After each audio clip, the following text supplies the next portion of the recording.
One Israel Fund, beating to the rhythm of the heartland, enhancing and securing daily life in the Jewish communities of Judea and Samaria for over 25 years.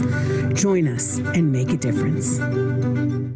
Hello, everyone. Welcome to One Israel Fund's February webinar, February 21st, 2022, to be exact, the 21st day of Adar, 5782. I am Eve Harrow, Director of Tourism and Community Development for One Israel Fund, who is sponsoring tonight's webinar. It is evening here in Israel, where I'm broadcasting from in Gush Etzion, from my home in Efrat. We have been broadcasting webinars pretty consistently over the last 2 years. With some really interesting guests. I know many of you have tuned in before. For those of you who haven't, you can certainly go into our website and catch up with them, including some people who turned out later on to be filling some very important chairs in the Israeli government. And tonight's guest, of course, is going to be no exception. I do want to add, though, that while One Israel Fund sponsors these webinars, it doesn't mean that we promote or agree with everything that our guests say. One of the things that is very important, well, for me specifically, is to get us all to think, to bring people on who have a lot of different opinions.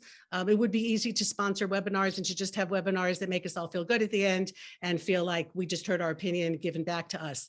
But these days it's important to educate and to think and to hear about new ideas, which might initially be a little difficult for us, and then really start thinking out of the box. Because as Jews, as Israelis, those of us who are living here, and all my webinar guests are people who live in Israel, we have some major issues that have to be dealt with, and we can't keep kicking cans down the road. And I really make a great effort to find fascinating people who've written books, as our guest tonight has, and can illuminate us on a lot of the thinking and the research that they have done and share with us.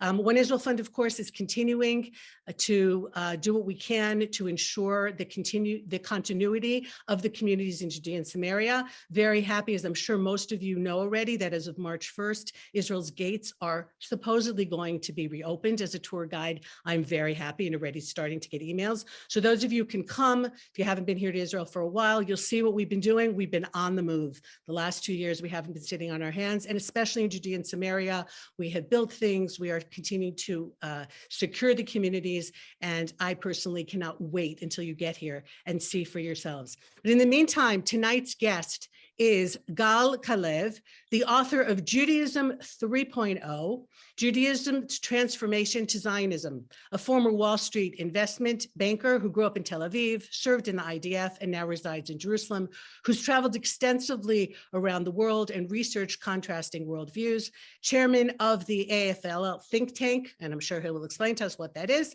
which explores Zionism and Judaism and has written analyses, articles about Zionism all over in many different publications around the world. So without further ado, Gal, thank you so much for joining us here. My pleasure. Thanks for having me. Okay, so having read the book, Judaism 3.0, there are going to be some very interesting issues that are brought up tonight.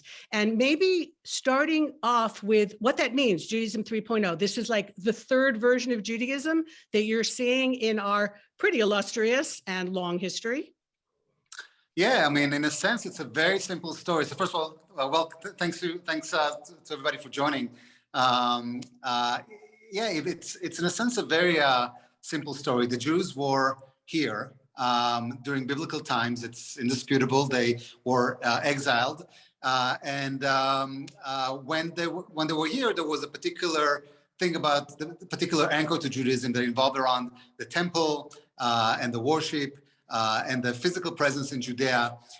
When they were exiled, there was another version of Judaism that developed over time, which scholars call Rabbinic Judaism, and what we kind of think of religiosity as the religious element of Judaism.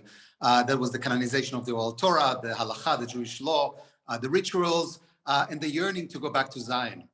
So for 2,000 years of exile, the Jewish nation religion had both an internal glue of religiosity, Rabbinic Judaism, but also an external one of complete insularity. Jews could not get out of Judaism. And only in the last 100 or 200 years, depending where you are, it began to crack.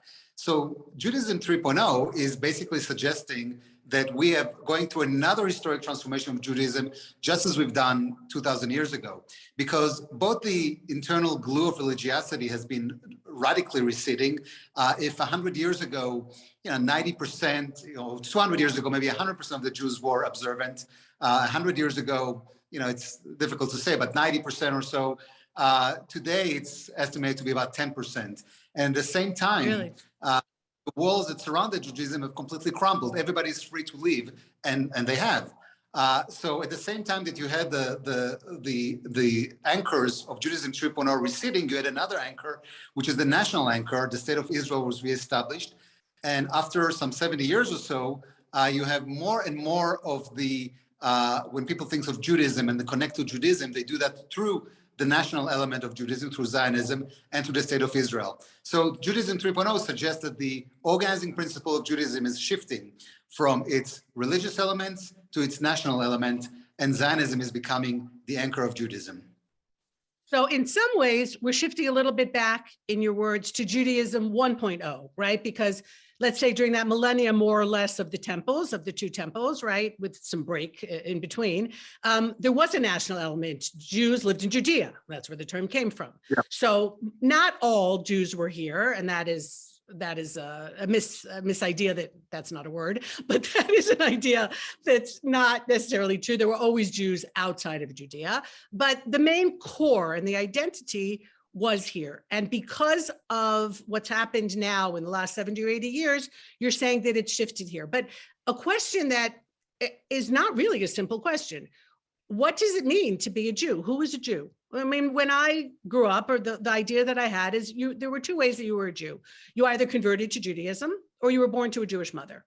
And those were the ways. Now, the last webinar that we had a month ago, which also got some people's blood pressure up, and it was very interesting, was about the conversion law.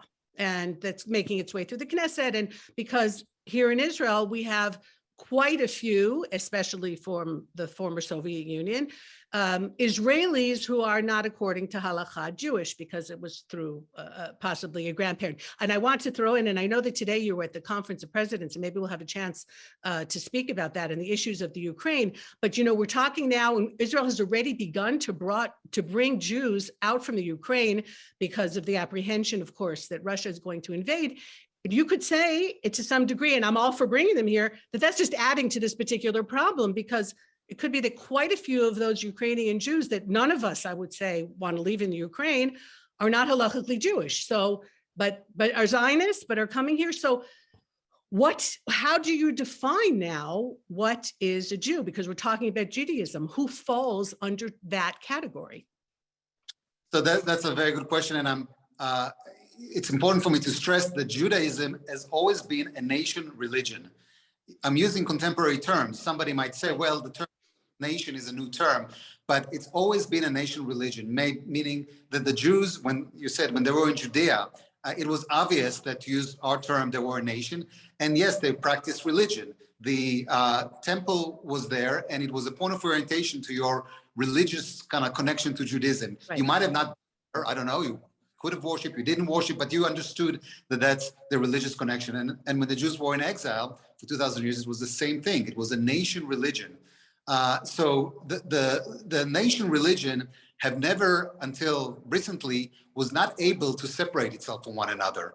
So, and it still cannot separate it today. The Jewish nation is intertwined with the Jewish religion, and the Jewish religion is intertwined with the Jewish nation. When religious Jews go to synagogue, they pray for the nation of Israel. It's part of the daily prayers that is mentioned, recited 3 times a day. Every month, right.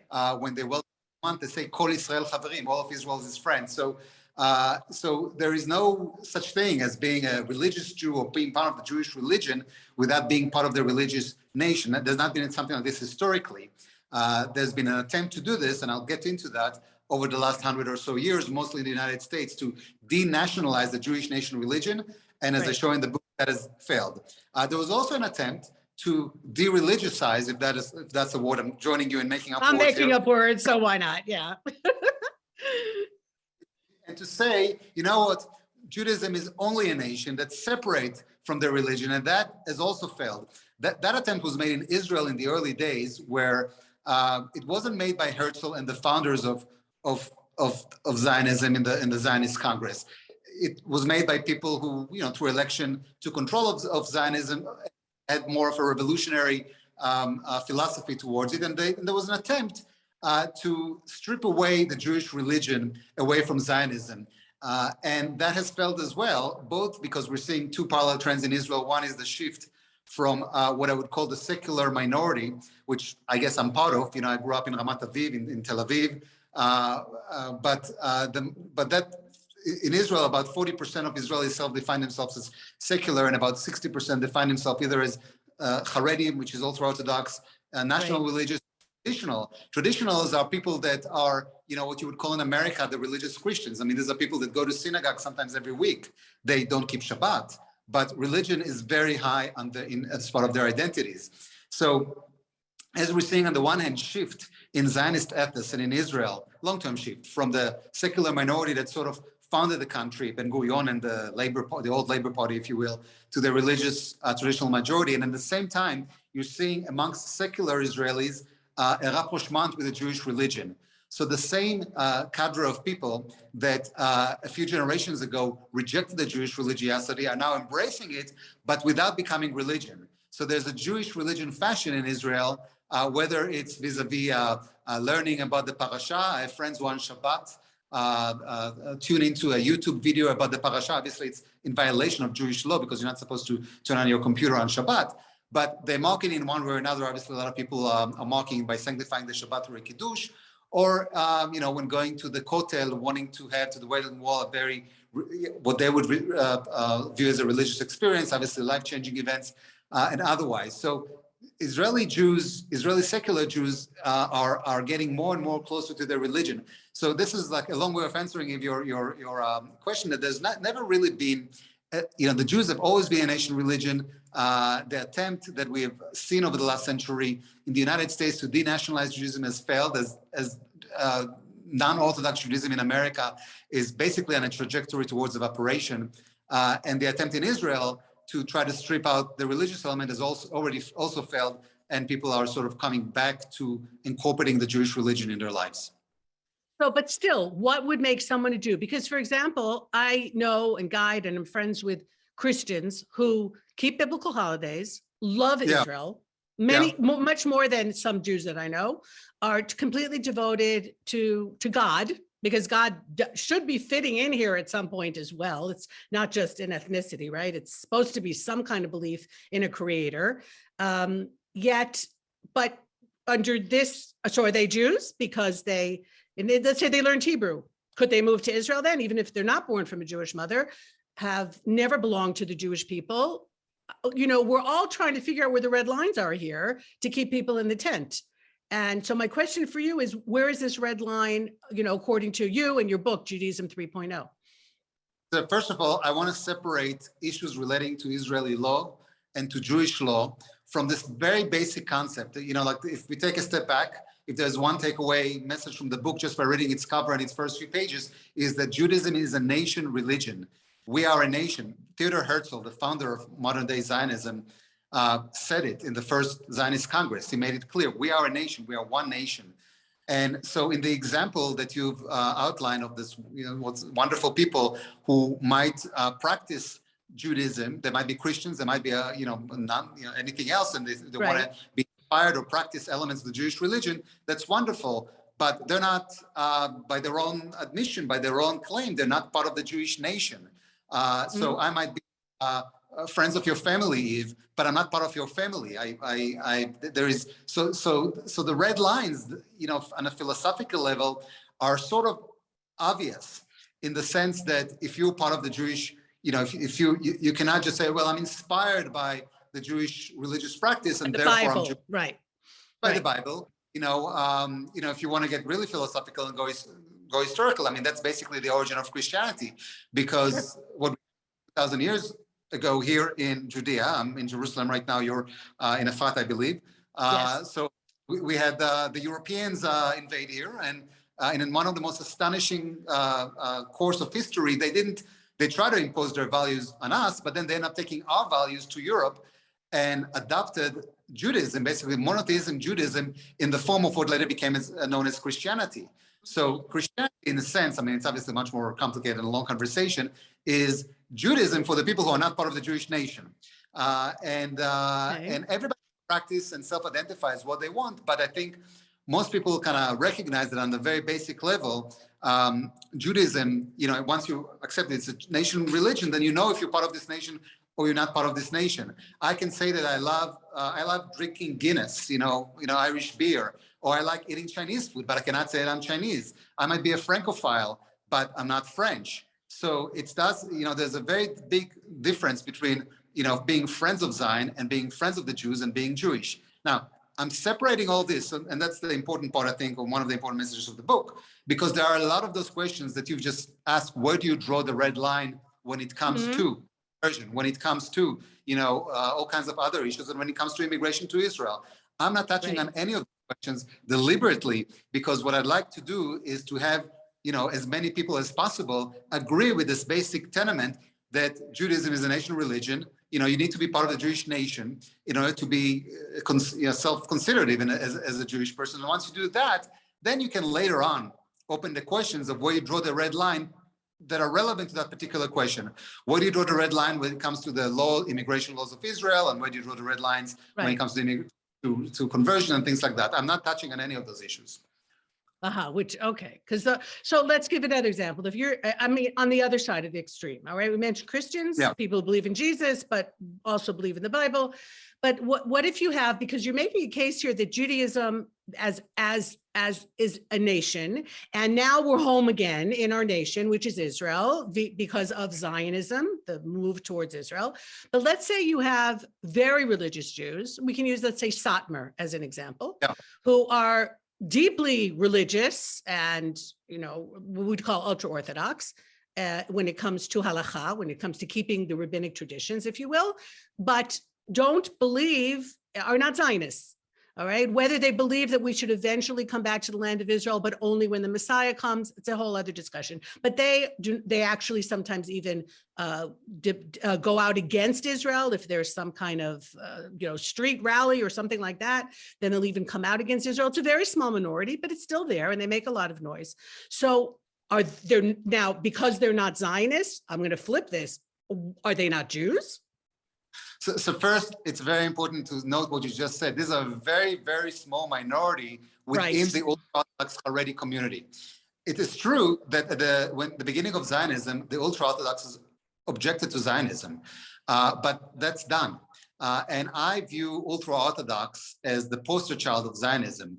Zionism is defined as the national element of the Jewish nation religion. If Rabbinic Judaism is the religious element of the Jewish nation religion, on all of extreme, Reformed, conservative, and Orthodox, Zionism, national element, the national aspect of the Jewish nation religion. And I go to ultra-Orthodox synagogues, including to Satmars and including to many others here in Jerusalem. And I have ultra-Orthodox friends, and I talk to a lot of them.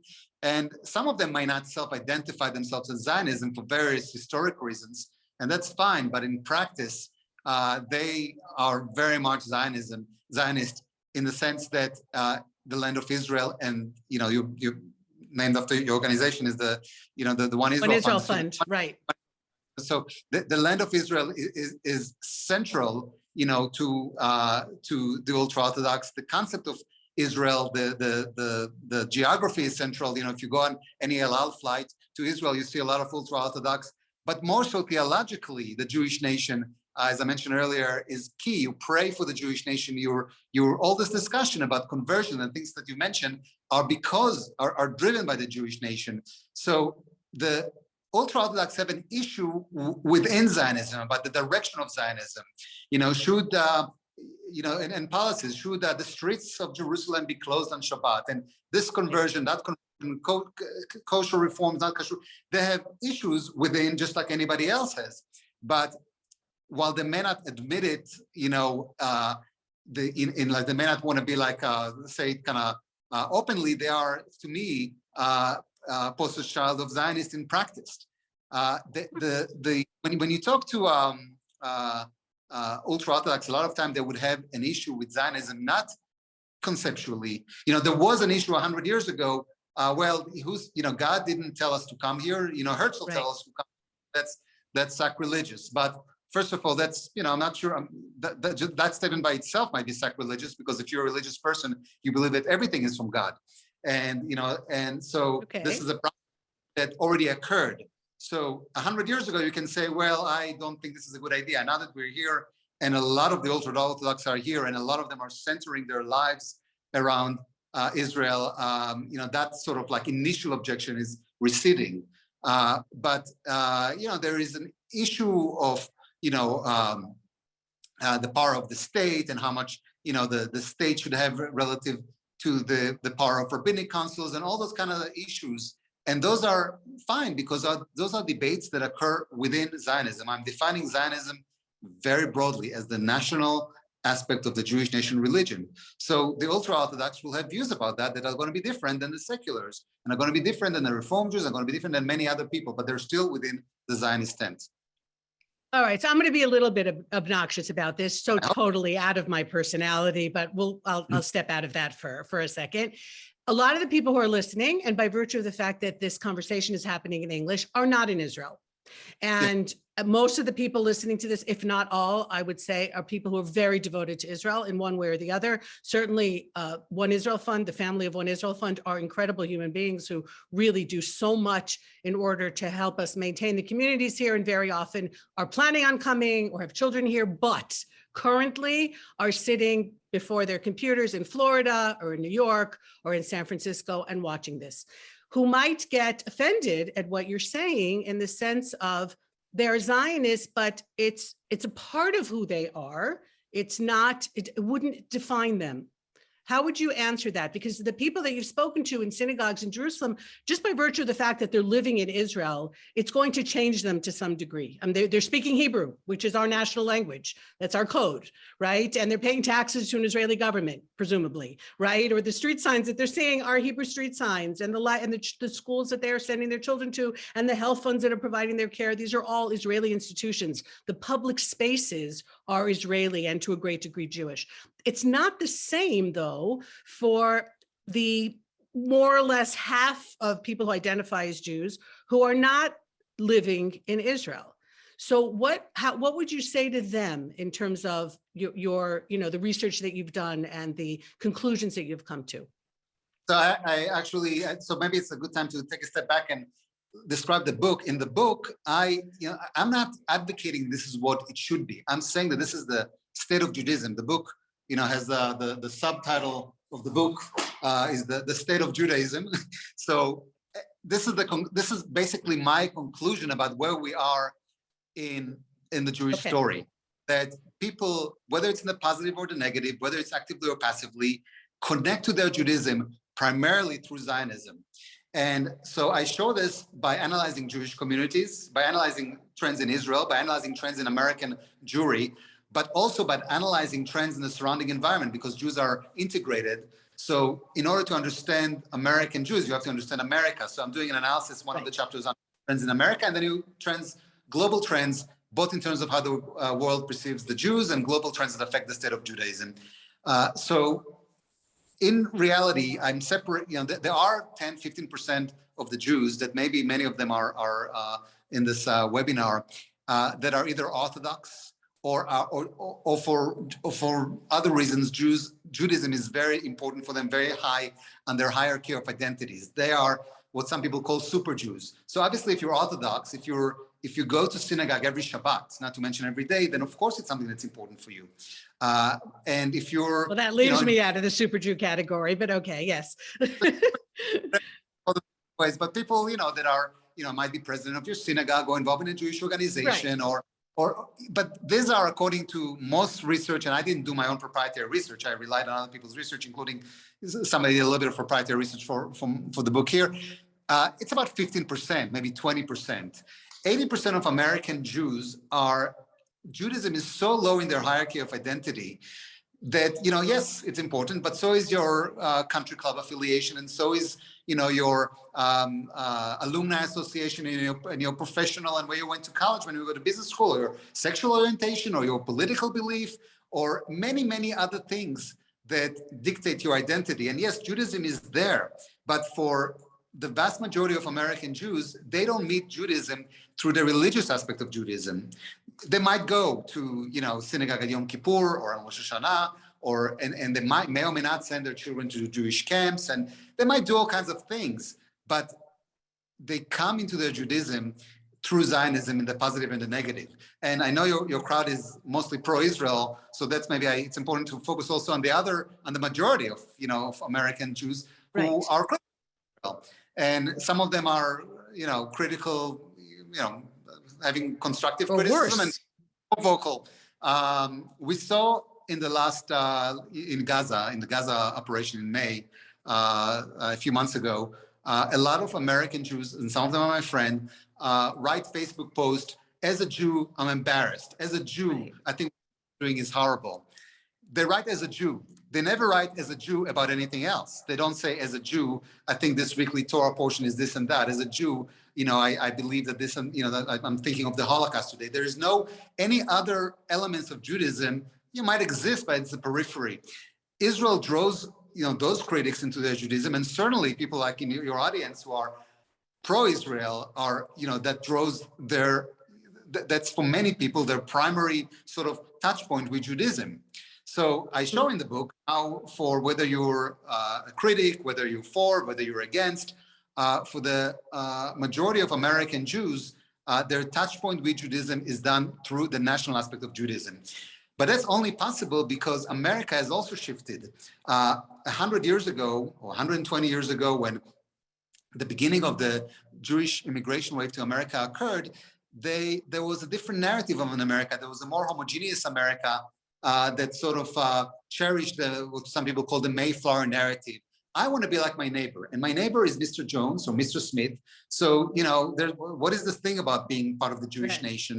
That doesn't make sense. Do loyalty. So I'm going to denationalize Judaism, and just like my neighbor, Mr. Smith, goes to his church, I'm going to go to mine. I'm going to reduce the Jewish nation religion to the Jewish church, basically. That could have worked had the Jews stayed religiously engaged, but then they secularized and taken away the other aspects of their anchor. But if you want to be like your neighbor today, your neighbor is not necessarily Mr. Jones. It might be Mr. Rubio or Mr. Rodriguez or Mr. Chen, and they very much celebrate their ethnological national affiliation. I was in 2016 covering the Republican primaries for president, and Marco Rubio and Ted Cruz kept on fighting who's more Cuban. And at one point, Marco Rubio ambushed Ted Cruz, tried to speak to him in Spanish in one of the debates. They weren't arguing who's more Christian, to make the analogy to the Jews, who's more. They were talking about Cuban. And if you go around America to Cuban churches, they're different than Mexican churches. I mean, they're both Catholic, and they're different than others. So there is a greater acceptance in America, not just acceptance and embrace, that Americans can have multiple identities. I can be a proud a person from North Dakota, and I can be a proud American, and I can be a proud Jew, and I can be a proud of a lot of things. We've seen it in Vice President Kamala Harris. Maybe 30 years ago, it would be considered inappropriate that she is proud of her Jamaican identity, and she's proud of her Indian identity. In it with the former First Lady, who spoke in an accent. She wasn't from the Mayflowers, the daughters of the revolution. So Jews in America are now, more and more comfortable with an identity that celebrates their national affiliation, which is the one aspect of Judaism that's relevant, because that's what it is. Israel is the relevant aspect of Judaism when it comes to news, when it comes to criticism, when it comes to support, when it comes to innovations. If you're a Jew, that's Tikkun Olam is very important for you. Tikkun Olam, repairing the world, which is one of the principles of Judaism in general, but in particular of Reform Judaism. Most Jews I know in New York, where I lived for a while, including myself, did tikkun olam, but they didn't do it wearing a Jewish hat. You know, if you volunteer in a homeless shelter or you join some organization, or even right? it as yourself. But you do have a collective affiliation with being as part of the Tikkun Olam nation, and that is to the state of Israel, which is the Tikkun Olam state. What Israel is doing in Africa, turning air into water and addressing famine, and the millions and millions of lives that are saved through the ingenuity, medical ingenuity that's coming out of Israel. Israel is a Tikkun Olam state. So if you're an American Jew and Tikkun Olam is important for you, so that means that you should even further increase your Jewish identity around Zionism, because that is the Tikkun Olam state. So, you know, are they doing that? Because it seems like what I'm hearing, they're not. That the further Jews in America get from Judaism by intermarriage or whatever it is, the further they're also getting from Israel. It seems like, from what I understand, support for Israel, except among the traditional and the Orthodox, is waning in the United States. And there is more criticism. And as a Jew, I can criticize Israel because I'm a Jew, so I have the right to do so. And it seems like it's getting stronger and stronger. So they're identifying with Israel in order to criticize Israel? So I'm arguing, even for those people who criticize Israel, even for them, where else do they meet their Judaism other than through criticizing Israel? So, you know, and it's— I'm not sure I like that. That they're identifying as Jews in order to criticize Israel. well, I'm not, again, I'm describing what I believe is the state of Judaism. I hear you. And whether you're critic of Israel, whether you're even worse, you know, a basher of Israel, you know, you connect to your Judaism through Israel. So, you know, once you establish that, then we can have a dialogue and say, well, you know, please don't, you know, let's have a debate, and, you know, I try to show in the book how, for whatever part of Judaism you are, Israel is the most relevant, or I would even say the least irrelevant aspect of Judaism. Because let's face it, for the populations as you described, yeah, the one who marry are out. By the way, intermarriage, you know, I have a whole chapter on intermarriage. It's not necessarily a, you know, there's a lot of intramarried people, Jews who marrying Jews, who are evaporating and, you know, assimilating out.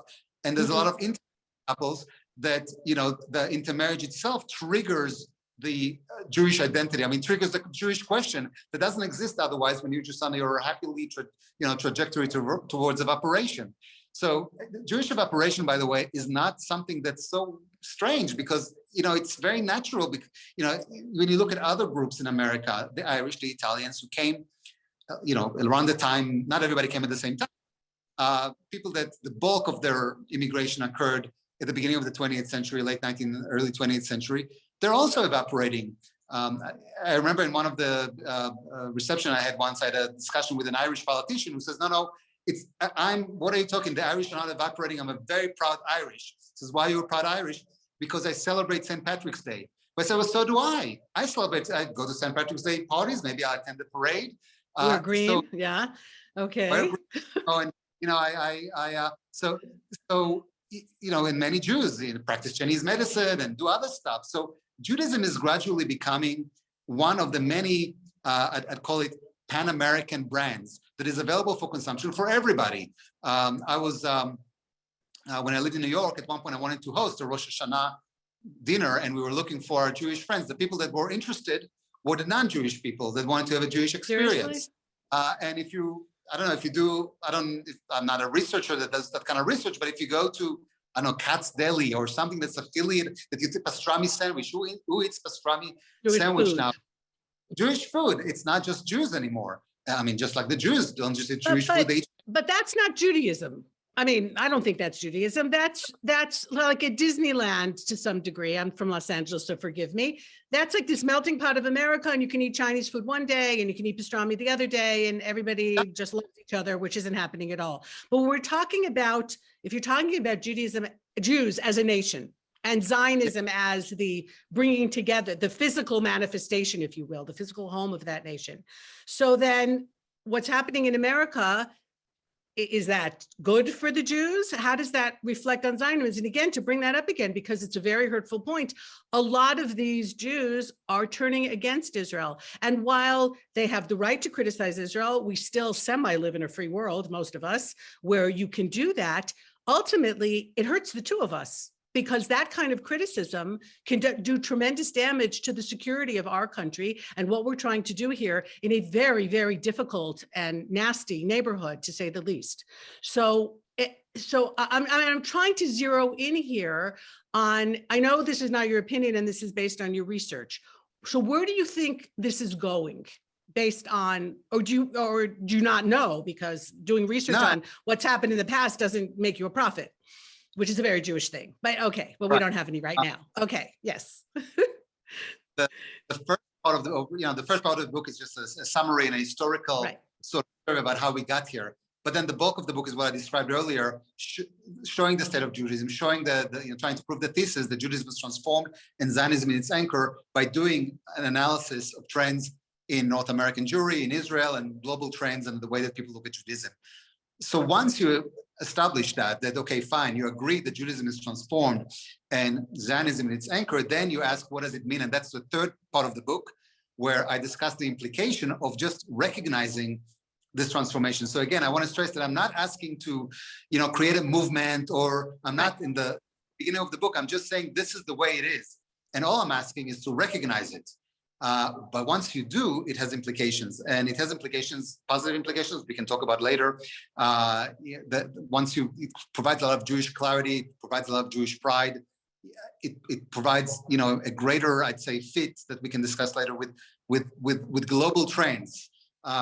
But it also addresses threats, contemporary threats to Judaism. So I have a chapter where I do a threat analysis.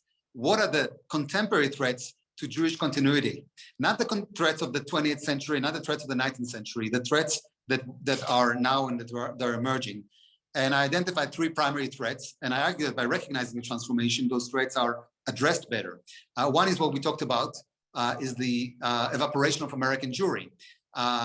But if that materializes, then it's not the end of the world for Judaism. It just kind of sort of proved this thesis, because if that, God forbid, materializes in its fullest, then all the Jews will be in Israel. So if in 50 years, this trajectory continues and American Jews, other than those 20% who are either Orthodox or very involved, will just evaporate, then it's not that 50% of the Jews will be in Israel. It'll be like 80, 90% of the Jews will be in Israel. And then, of course, Zionism. Because we have less Jews, so the percentage is greater. Then Jews in Israel will be one in this, or what I say, like towards the end, I show what I believe. Just like today, we spoke earlier that Rabbinic Judaism is unless you're a Karaite, unless you didn't accept the transformation of Judaism 2,000 years ago, and you still center your Judaism about biblical Judaism, the temple and things like that, then most of us are Rabbinic Jews, whether we're Reforms or whether we keep it or not, that's how we define ourselves, right? How often, if when I ask you, oh, you're Jewish? Oh, are you a Rabbinic Jew? Or, it's just Rabbinic Jews and Jews became synonymous, one and the same. And I think that'll be the same when it comes from Judaism and Zionism in a few decades. So certainly if North American Jewry evaporates and Judaism is just becoming about Israel, then of course it's the same. That's one threat. The second threat is the threat of post-Zionism, which is a threat that is, on the one hand, the threat of post-Zionism in Israel. On the one hand, Israeli Jews are adamantly Zionist. I show how, you look at, for example, voting patterns. Over 99% of Israeli Jews persistently vote for Zionist parties. I know Meretz gets a lot of criticism in your circles, but by their own self-definition, they're Zionists. And they believe that Israel is there's debates within Meretz as well. You had the Labor Party, which sometimes in different elections merges with Meretz, is considered to merge as discussions of merging with Meretz. A few years ago, they changed their name to the Zionist Camp. Their former leader, Bougie Herzog, became the head of the Jewish Agency, the flagship of Zionist institutions, and later became our president. So 90% of Israelis vote for parties, whether they're Haredi, whether they're Likud, Labor, whether they're Meretz. Less than 1%, in spite of many, many efforts, vote for what today is the Joint List. The parties that advocate the end of Zionism in Israel. So post-Zionism, on the one hand, some people would say it's a far-fetched threat, but on the other hand, one level below the surface, below that, there is a lot of disturbing trends that we can discuss if we have time in Israel. That we were in the middle of a battle of narratives that have been going on for a long time in Israel. Is Israel the homeland of the Jewish people, while obviously preserving democracy and the rights to everybody here in Israel, or is Israel, needs to de-Zionize, so, there's a lot of names for that, become state of all its citizen and like get rid of the Star of David in our flag and the national anthem and things like that. So obviously recognizing the transformation that Judaism is Zionism strengthens the idea, sort of like puts a stronger wall in the defense against the post-Zionist, winds. But the primary threat to Jewish continuity and to Judaism is the threat of Israel bashing. And that is the current manifestation of age-old opposition to Judaism. I've studied Theodor Herzl, the founder of Zionism, thanks to whom we are here today. He not only dreamt but created the institution and the vehicles and the path vision, for us to come here. And he came to a very, very stout conclusion that European, and we have to remember that about 90% of Jews throughout in his time and in the Middle Ages are believed to have been in Europe. So opposition to 90%? Judaism, 80, 90% different theories about different. They're that few in the Middle East, in Babylon at the time, in Iraq of today, in Morocco, North Africa. That really, it's that. Okay. Majority of, certainly in Herzl's time, have lived before the immigration to America and to the New World. Right, and of course Hitler managed to destroy most of European Jewry. So yeah. The Nazis have generally, not just the Nazis. The Nazis and the people who collaborated with them in Europe have led to the genocide of European Jewry. Then there was also mass migration of European Jews, including Russians, to North America and South America and to the New World. Mm-hmm. And at the same time, when the Middle Eastern Jews were essentially ethnically cleansed out of the Middle East, nearly all of them have moved to Israel. And that's why the reality in Israel that we're very blessed with, that Israel is since the 50s, have been basically more or less half between Middle Eastern heritage and people of European heritage. But it's one of the beautiful things about living here in Israel. And I adore my Moroccan-born my son-in-law from Moroccan parents. And no, it's also very healthy genetically, but we'll leave that for now. But yes, it is a beautiful thing to see that. But you focused a lot on American Jewry, and you did now briefly mention European Jewry, and there are still some, of course, communities in Europe, and you've traveled there extensively. Is the research pretty much the same there when it comes to, are the Jews there identifying through Israel? Are they having to be quiet because they're living in countries that are overtly anti-Semitic at this point, almost without exception in Europe? What's going on in the Jewish communities there vis-a-vis their self-definition of Zionism versus or along with Judaism? So as I mentioned, 80% of diaspora Jews live in North America. And to really analyze the other 20%, you really got to go country by country, market by market, and almost like year by year. And that's, the book is relatively thin. So I don't. We're waiting for round two. Yes. Well, no. Somebody said this should be every chapter should be its own book, but then it'll be a 10-volume book, and I want people to be able to read it on the beach or wherever. And maybe you carry 10 volumes to the beach, but little much. Okay. So, but they're. Just to make a general statement, they are way ahead of North American Jews in terms of connecting the identities through Israel. First of all, just by virtue of travel, really? 40-something% of the vast majority of American Jews, 65, 67%, I think, have never traveled to Israel. Yes, while that is true. The number is there's more people who travel, there's more family connections, and the dynamics is different. So Europeans are ahead in terms of recognizing, I'd say, the transformation that Judaism has transformed. But what's important for me about Europe and Herzl is the notion that the opposition to Judaism, what we now call anti-Semitism, has changed as European circumstances have changed. At Herzl's time, I make a comparison in the book between the early stage of the anti-Semitic movement in the late 19th century and today's Israel bashing. And it's startling that it's very similar. There was a debate, what is the line between legitimate criticism of Jews and what is, hatred? Because when you look at the, Herzl time, his early days, when he was traveling around Europe, and then even when he was in the 1890s, a correspondent journalist in Paris, he developed what he calls a liberal attitude towards anti-Semitism. He understood, just like today, a lot of people develop a liberal attitude towards Israel bashing.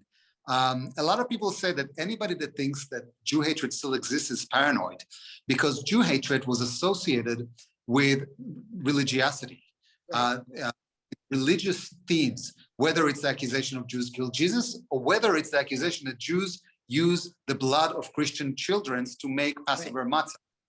So Europe was religious, the art was religious, everything was religious. So the opposition to Judaism was a religious one, right? The Crusades, the Inquisition, etc. Right. Yeah, and right before Herzl, there was one of the Zionist prototypes, Moshe Hess, that Herzl read his book.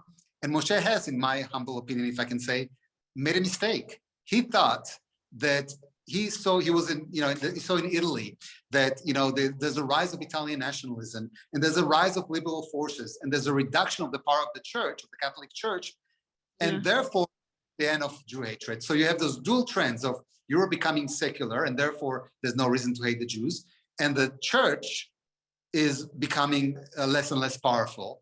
And therefore he thought, okay, this is over. We are going to be very happy. What he didn't realize, and what there's Herzl always did a way to hate. There's always a way to hate the Jews. Yes, exactly. Opposition to Judaism is, as Herzl identified, chronic and unnegotiable. There's nothing you can do. There's not enough settlements that we can dismantle or do whatever to please the other side. Or there's not enough. In his time, Jews that will stop engaging in the stock market, or that will not be peddlers, or that will not do all the things that some Jews themselves said, well, I have an issue with that too, that Jews are, making too much money in the stock market, and Jews are becoming very successful very quickly after the emancipation and taking jobs away from the Europeans. I empathize with that. People said that at that time, but there's nothing. Herzl realized there's no kind of change, no re-education of the Jew that's possible to alleviate the hatred. And so what we're seeing today is that opposition to Judaism is being funneled through Zionism, which helps define Judaism from the outside. So when the organizing principle of Judaism was a religious one, then the opposition was sort of like took the currency, or the seeming currency of religious, terminology and currency. Now that the opposition to Judaism is done through Israel, it helps strengthen the argument that Judaism is transformed and that Zionism is anchor. So just by virtue of recognizing that Judaism is transforming, to say it simplistically, I'm saying it more gently in the book, but that Judaism is Zionism, Judaism is transforming to Zionism, then one can no longer hide behind this premise that, I love Jews, some of the Jews are my best friends, but I just hate the Zionist. You cannot say I'm a pro-Jew and anti-Zionist. So in some way, what we are doing is letting the people who hate us dictate what the most important thing is. So that when they hated us because of our religion, then the thing that held us together was our religion. And now they're hating us because of Israel. So the thing that holds us together is Israel. Absolutely. We were defined by the outside. We were defined by the outside in good times and bad times, by friends and non-friends. One of the main thing about, you mentioned earlier that some Jews live in Babylon. How did they get to Babylon? The Babylonian came here, Nebuchadnezzar, and deported them. And exiled, right. And when we were allowed to rebuild our temple to the Cyrus edict, that was done also by the outside. So the outside, when the Romans, when the Greeks came and tried to change Judaism and impose their values, by the way, I look at the Israeli-European conflict. I'm a Europhile in a sense. I have a lot of European friends, but I talk to them that this is a 23-year-old conflict. The Greeks and the Romans, they come and they tell us what to do, right. Do this, don't do that.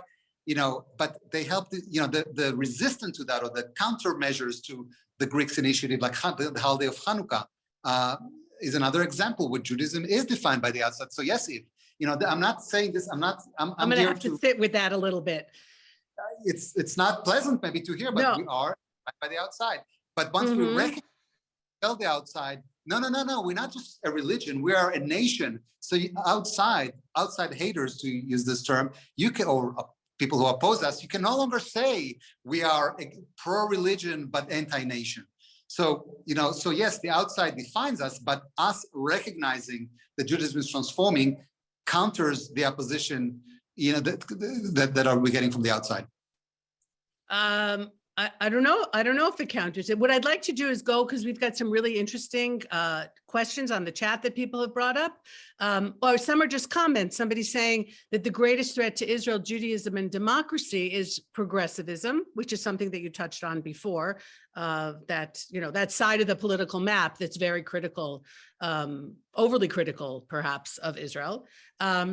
Mark Karoff, I believe that most American Jews give high priority neither to Judaism nor Zionism. The question is, those who criticize Israel, who are totally anti-Zionist, are so ignorant of Jewish history and scripture, as well as the need for a Jewish state. How can that problem be resolved when those Jews are reluctant or even defiant of learning the historic facts? So based on what you're saying, they've taken themselves out of the nation, not just the religion? No? I think that,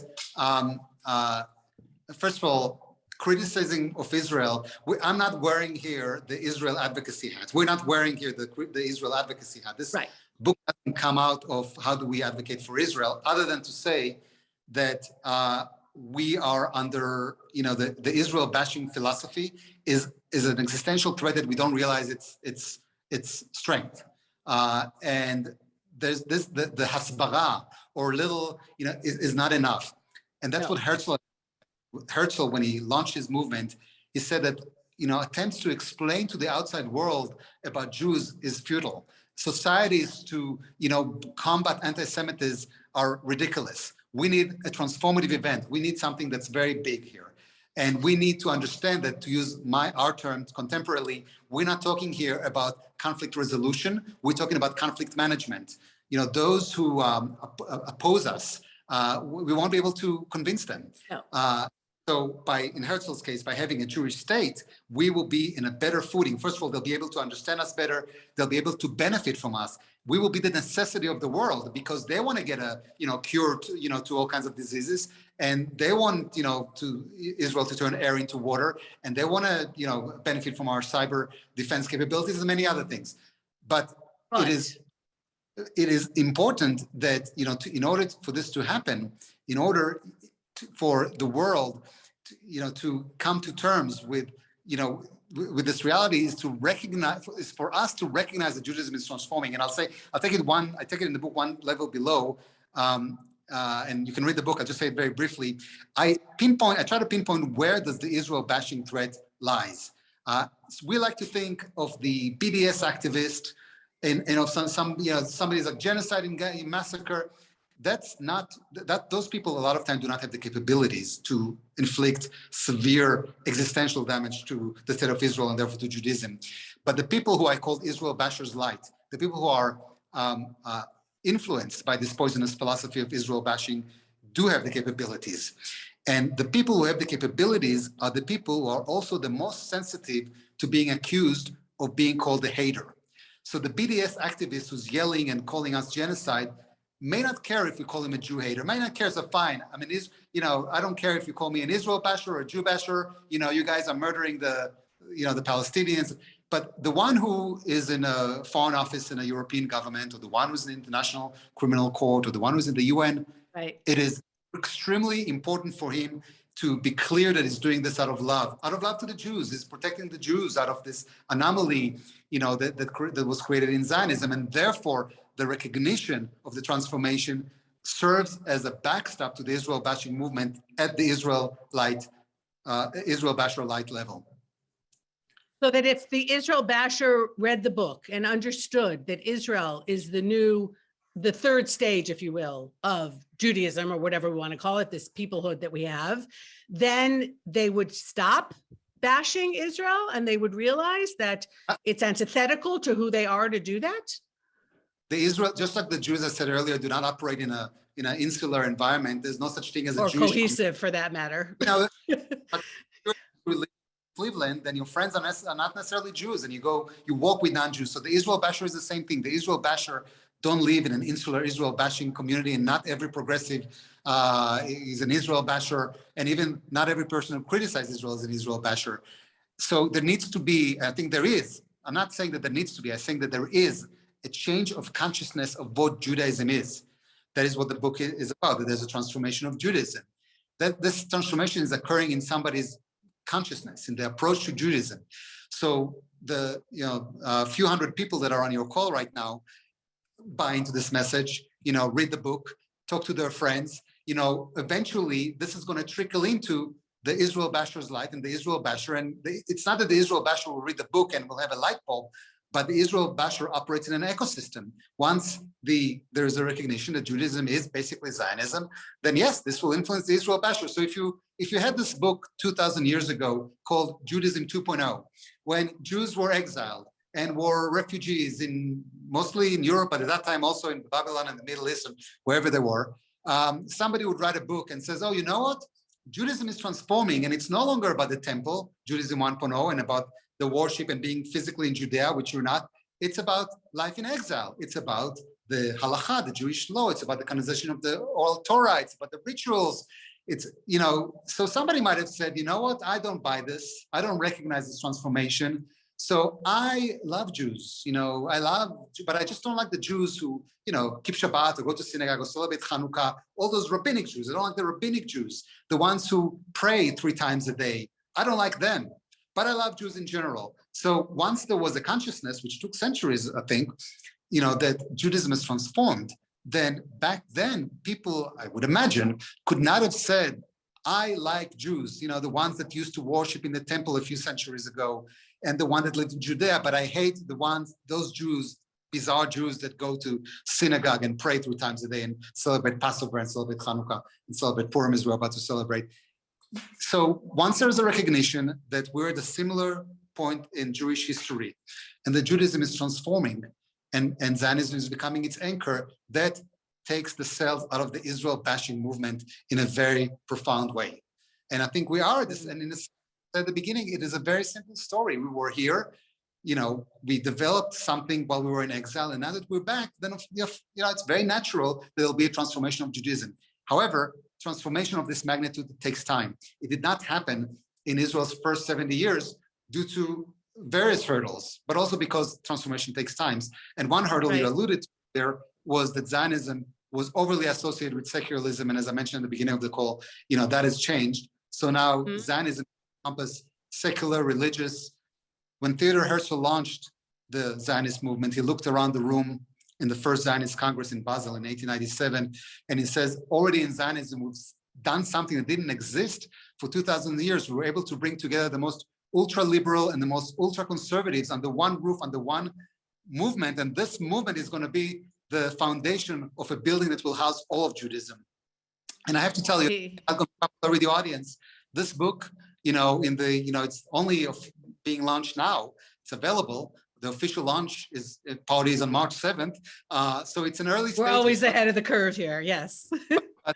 People who put it on Amazon and send comments, and from people who came to the unveiling, you had people who are, ultra liberal and also conservatives. You had progressives. You have a progressive politician, have a progressive political consultant. And you had in the unveiling, in the pre-launch unveiling party. Oh, not unveiling. Unveiling is like in a cemetery when you show the tombstone. There has to be another word which escapes me.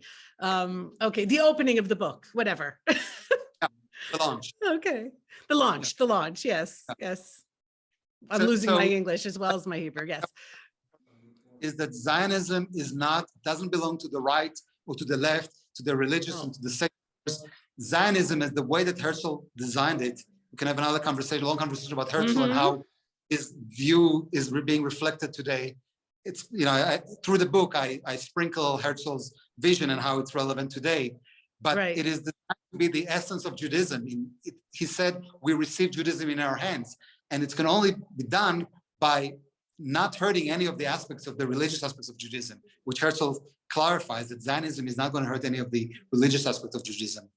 And so again, because you cannot, if Zionism is the anchor of Judaism, it needs to be a very broad tent and encompass people with different relationships to Israel. To answer your early questions, I absolutely do not say that people who are in their living room should move to Israel or even visit Israel. On the contrary, I have a chapter there about what I call cloud Zionism, where the focus is not, you can connect to Israel, Zionism has a lot of connectors in its supermarket.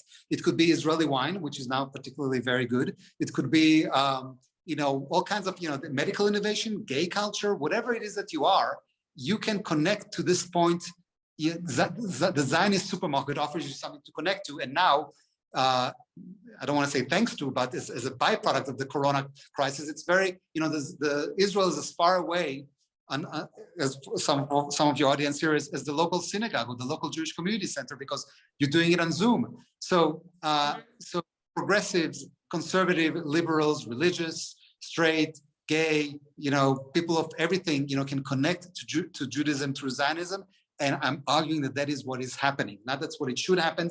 When you take it through and you says, okay, let's look at your last month. How many touch points did you have with Judaism? I think that the majority will be, something that has to do with Israel, whether it's criticism, whether it's anger, whether it's support, whether it's love, rather than other aspects of Judaism. Okay, so you're saying that all attention is good, even if it's negative attention. Just think about Israel in some way, then it's a part of your life. I'm not saying it's good as somebody who's as passionate, as you and most of about Israel. I'm not happy. But it's an engagement. And that maybe is more important than indifference. I lost you. I didn't want to go as far as to say that you are engaging with Judaism. Otherwise, you would not be engaging with Judaism. You are somebody that has no, in this example, there's different people. There's a lot of people who are religious, people who are critical of Israel. But in the common example of somebody who has virtually zero engagement points with Judaism, he had 10 years ago when, the Holocaust generation, was alive, and sadly, in a couple of decades, there won't be. And when the grandmothers who spoke Yiddish were alive, you had a sort of like a vector towards your Judaism. But now, folks, you take the 20-year-old American Jew, his grandmother is an American grandmother that's the same as the grandmother of the Irish, person. She doesn't speak in a Yiddish accent, and other connectors have faded. So the only thing that's left basically is Israel. So I'm not saying that's great that you're criticizing Israel. I'm saying that is your touch point with Judaism.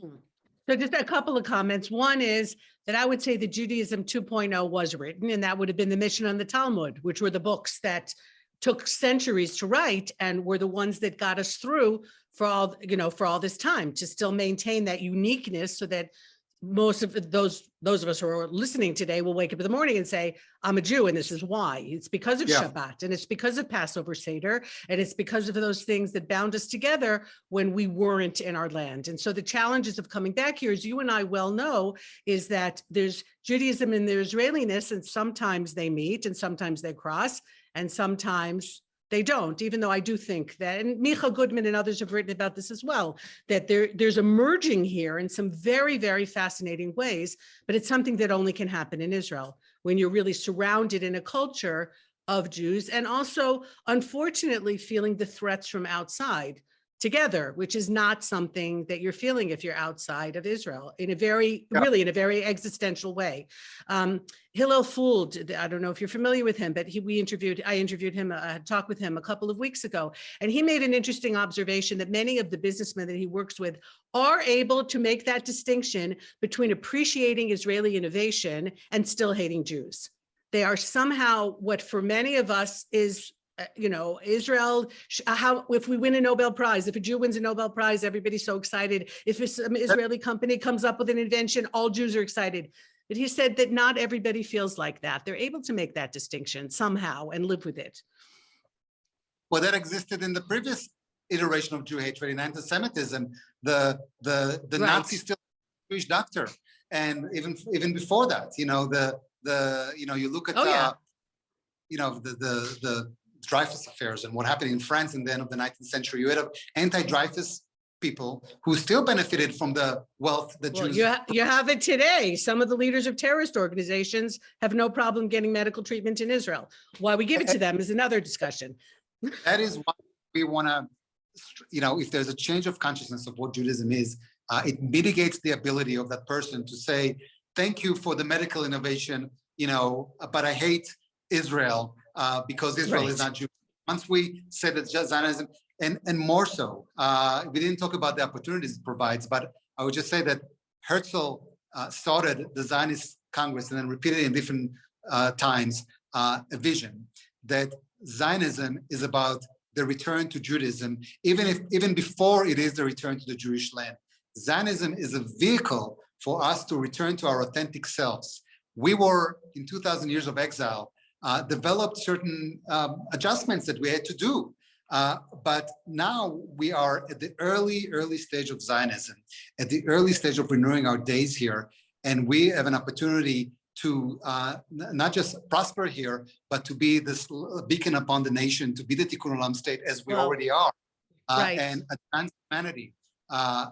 Going back to Moshe Hess, the philosopher of the 1860s that I maybe was critical about him earlier, he did point to a French philosopher that represented a prevalent view at the time of the mid-19th centuries, that the return of the Jews to their land will present as a humanity-changing event, because the Jews, according to this French philosopher, are a generous nation.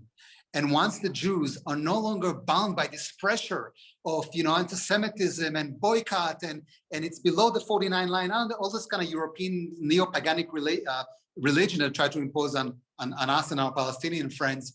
Once we're no longer, bound by this pressure, we will able to create and prosper. So that French philosopher in the mid-19th centuries and others understood that once the Jews renewed their days and are able to create and contribute, humanity will be advanced in a radical way.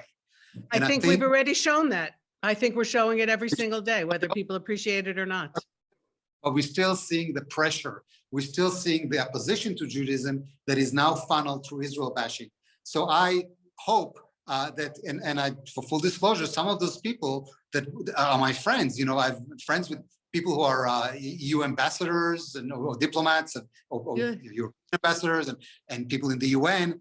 And I share with them this book. And, I said, join us, don't beat us. Like enough, we have to settle this long, 2,300 year, conflict and accept us as, by the way, many of our Arab friends do. You mentioned that the Conference of Presidents. I was there today. This is a wonderful organization that houses all the major Jewish organizations under one roof. And they had some phenomenal presentations, but the presentation they're having right now, as we're speaking, is a presentation with the ambassador of Bahrain, with the ambassador of Jordan, with the ambassador, I believe, of the UAE, and the head of the embassy of Kosovo, who is the first European country and the first Muslim country to open their embassy here in Jerusalem. So, as you said, it is beginning to change, but I hope that some of the Europeans that are still opposing Judaism through Zionism will read the book and will talk to people and will recognize that by joining us, it will advance them and it will advance humanity. All right. First of all, thank you so much for writing the book, because it gives a lot of food for thought. It's not, again, there's a lot of ideas in here and a lot of the research that you did that will be new to many people. And those of us who can read it and get it out to others who need to read it. Okay, because as you said, maybe if they understand that there's a different paradigm, there's a different way of looking at Judaism and at Israel, it'll make maybe a little switch. It's not going to change the world, but if it just changes a few key people, as you mentioned, then it behooves all of us to do whatever we can, those of us who are watching here and participating in this, who do love Israel. So I really want to thank you for that. And I think it was a very important book to be written. We have a lot of the questions here, so I put on my glasses so I can read the questions. Give me a break, everybody. I turned 61 last week. This is what happens. A lot of them have to do with the more religious aspects of who is a Jew in terms of conversion, things that we've discussed in other webinars. You're welcome to look them up. And of course, they're being discussed virtually all the time because legislation is moving through the Knesset now and other things that are happening. And that really wasn't the focus of tonight's talk, was who is a Jew in the sense of religious idea. It was Zionism being perhaps that combining element for the Jewish nation now in a way that we weren't able to have for the past few millennia. And now we have this incredible opportunity. And with all the criticism and everything that we have, and those of us who live here in Israel, I don't even like listening to the news anymore because it just aggravates me. But we really need to just take a deep breath and look around and realize what a miracle this country is. And that every single day we are the light to the nations. The things coming out of this country that most people don't even know about would take your breath away. And I would hope that Herzl, from wherever he is, will understand that it didn't go exactly the way he planned, but it went pretty damn well. And we owe a lot to him and to so many of the people who have come between him and now, including yourself. And thank you for your service in the IDF and everything that you continue to do for Israel. That we have a lot of work to do, but we've come a very, very long way. And I'm proud to be a Jew and a Zionist, so I don't have to choose between the two of them.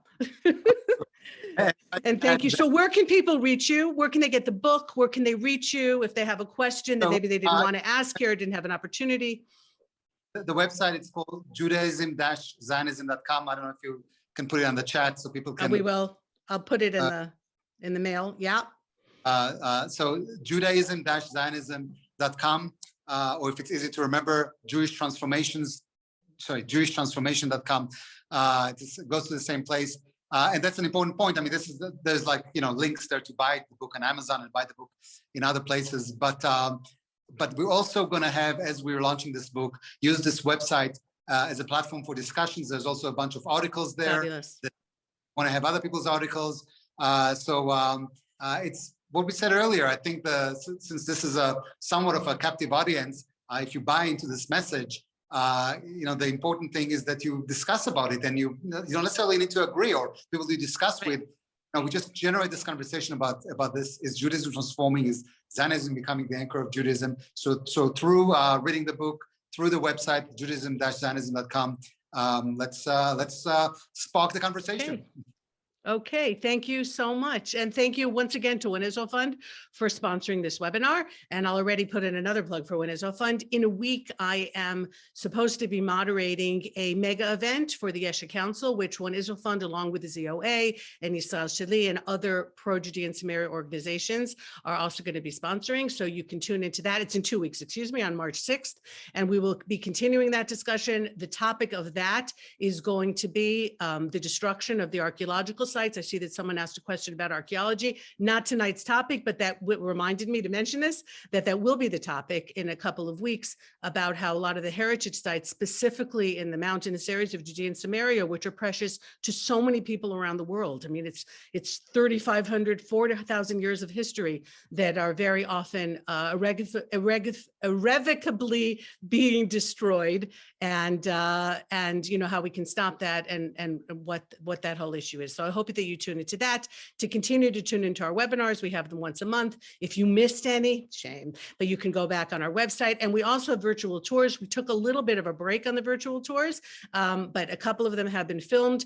One of them is supposed to be coming out in the next few days. My excellent videographer had to delay putting it out because he was called into Miluim. He was called into his Army Reserve duty for a few days, and that's a very typical Israel story, but that should be coming out, so you can look through that when we highlight the different communities and the people in these hills who are keeping it alive in every single way, building families, educating our children, speaking Hebrew, eating the great food of the land, and of course, drinking the great wine of the land, and really bringing Zionism into a totally 3D experience in ways that we could only have dreamed of not so long ago. So Gal Kalev, thank you once again for your contribution to what I think is the most exciting project that the world has seen in a very long time, if ever, and that is the modern day state of Israel.